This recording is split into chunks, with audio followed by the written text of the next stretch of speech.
Good evening, good evening. Beautiful queer outcasts of the southeast. My name is Geraldine. Geraldine Doreen Cockburn, Mrs. And the reason that I've popped down today to see you all from Northwood is that I desperately need your help. Will you help me? Oh, lovely, lovely. It's about my grandson, Gary, you see. You see, Gary's not like the other boys. I've known it ever since he was a young lad of 4. It all began, as I'm sure many sexual awakenings do, in the bread aisle of our local branch of Marks and Sparks. I told my Gary that he could pick any baked good that took his fancy. Well, blow me up and blow me down, ladies and gentlemen, if little Gary didn't sidle up to me clutching a Battenberg. A Battenberg, ladies and gentlemen. A baked good made up entirely of pastel shades.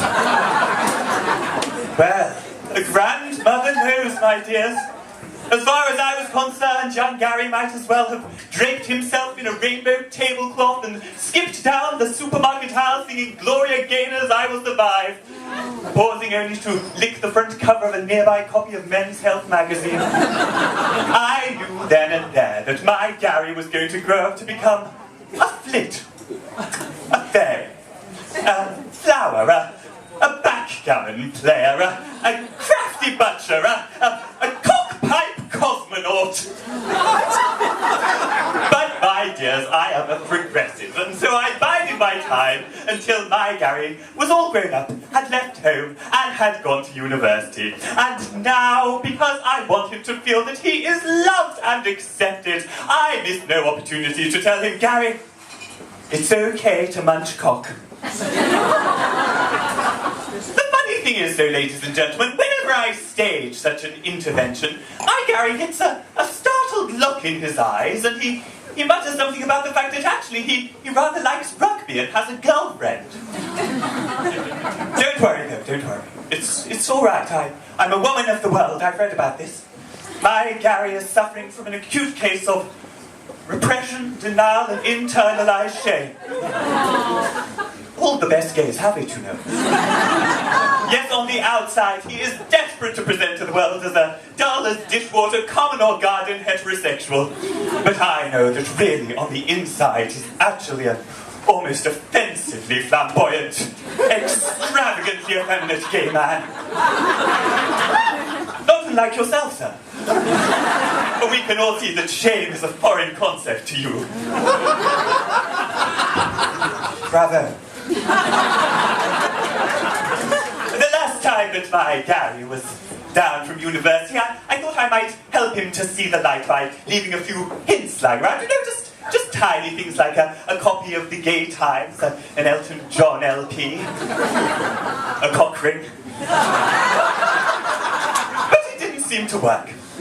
Then I thought, perhaps what my Gary needs is to find the right man. An ideal future husband. Someone he can fall desperately in love with, embracing his inner Craig Revel Horwood in the process.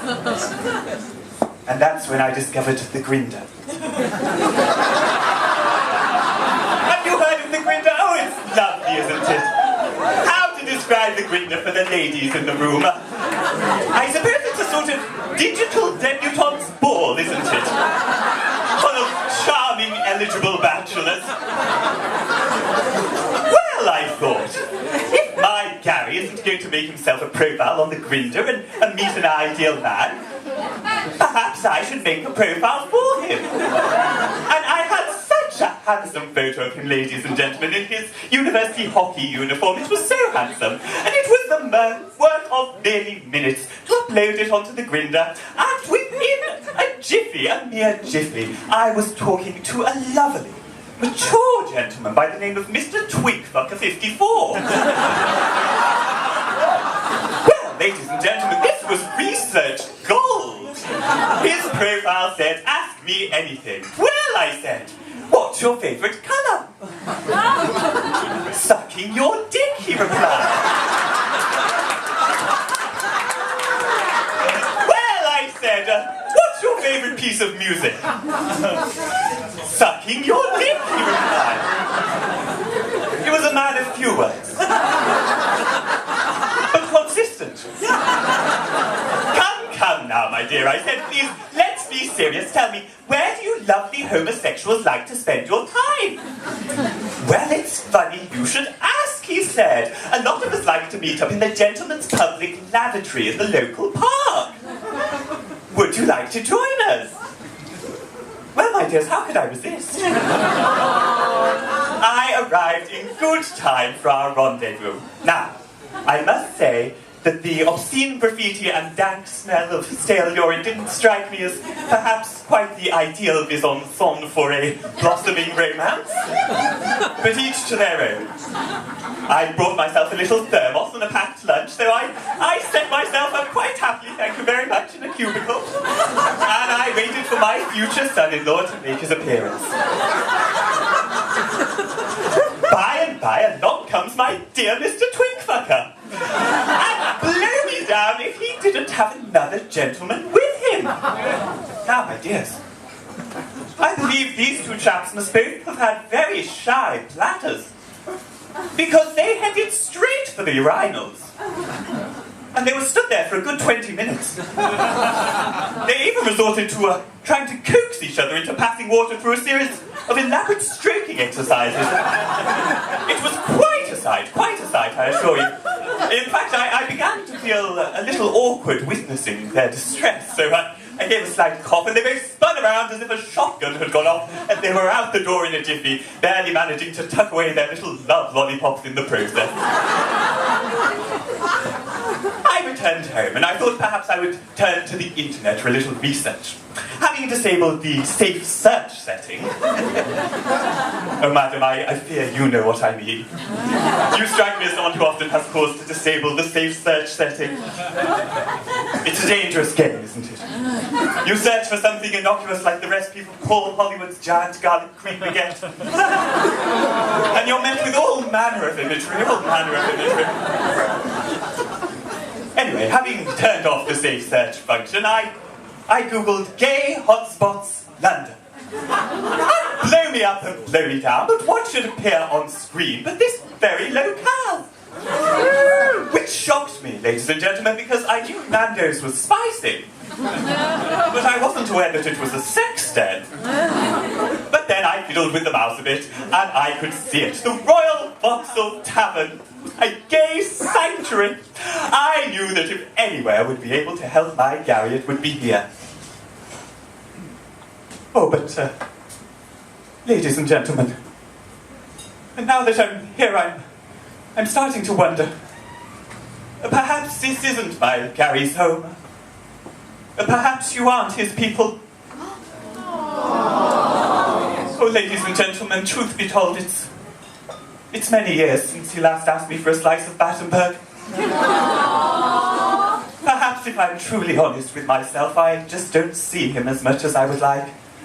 Perhaps part of me felt that if I had a nice, gay grandson, he might be more likely to accompany me to the Wednesday musical matinee at the Lyceum. It's Gladys's bridge day, you see. I do get a little lonely sat there on my own with nothing but a rum and raisin cornetto for company. You won't find them in the shops. It's actually just a standard cornetto. And a thick flask of rum.